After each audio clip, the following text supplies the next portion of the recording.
So in the next 3 minutes and roughly 34 seconds, I am going to tell you all about the 2024 Honda CR-V and how it's different from several other vehicles and how it competes with the 2023. So let's go. This car gets 190 horsepower out of that 1.5 liter turbo engine. So I'm going to throw a comparison up so you can see how this car stacks up to other makes and models out there in the world. While that's up there, I'll mind you, if you jump down to the 2023, the exact same, not a change in the engine. However, if you are looking at a hybrid versus the non-hybrid, you're looking at a 2-liter engine that puts out 204 horsepower versus the 1.5 that puts out the 190 horsepower. So just something to keep in mind. Now, next I want to talk to you about miles per gallon. This car gets 27 in the city and 32 on the highway. So I'm going to throw that comparison up so you can see how this car stacks up to other makes and models out there in the world. Now, 23 versus 24, I think it's almost negligible or the exact same. But understand if you're looking at that hybrid, I want to say it gets like 43 and 36. So there is some significant jumps if you're looking at the hybrid model. So it's something to pay attention to. Now, let's talk about the front row. You've got 41.3 inches of leg space in this car. So I'll throw that up on the screen, see how this car stacks up to other makes and models out there in the world. Understand while that's up, 23 versus a 24, they're the exact same, so it's not going to matter as far as the front row leg space. Now, in the second row, you have got 41 inches in this 2024. I'm going to throw that comparison up and see how this car stacks up to other makes and models out there in the world.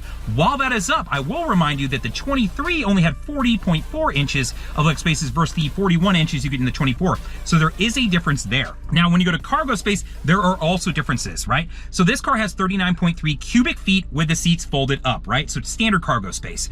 I'll throw the comparison up so you see how this car stacks up to other makes and models out there in the world.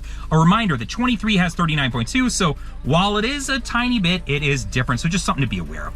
But when you put those seats down, this car has 76.5 cubic feet of cargo space, which is actually pretty good.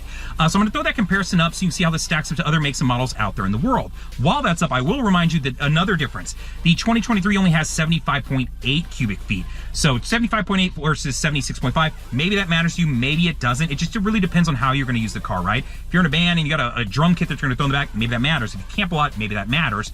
But if it's just, hey, I might throw a couple things back there and occasionally dog, yeah, you're probably okay. A good thing to understand is the 23 versus the 24, if you're looking at like this EXL, you could really get the 23 and save yourself about $1,000 because the starting price of the 2024s is roughly a little bit more than $1,000 now, more for a 24 than it is a 23, and that's across all trims. So something to be aware of. The big differences for the 24 to the 23 are really going to be the additional $1,000 that everything's going to cost, and then secondarily that additional trim that they've added in. So they added in that Sport L trim that doesn't exist in that 2023 model. While we're on trims, just a reminder, if you want to jump up a trim to the Sport L, hey, what is it going to cost me? And what is that list of items I'm going to get? Throw that up on the screen.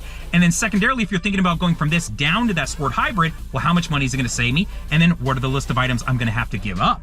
So throw that up on the screen as well. If you'd like to see the full video and the comparisons and the breakdowns and all the differences and things that I went over, please do check out my YouTube video. I've got full videos that are much longer, which may be better or worse, that you can check out on my channel.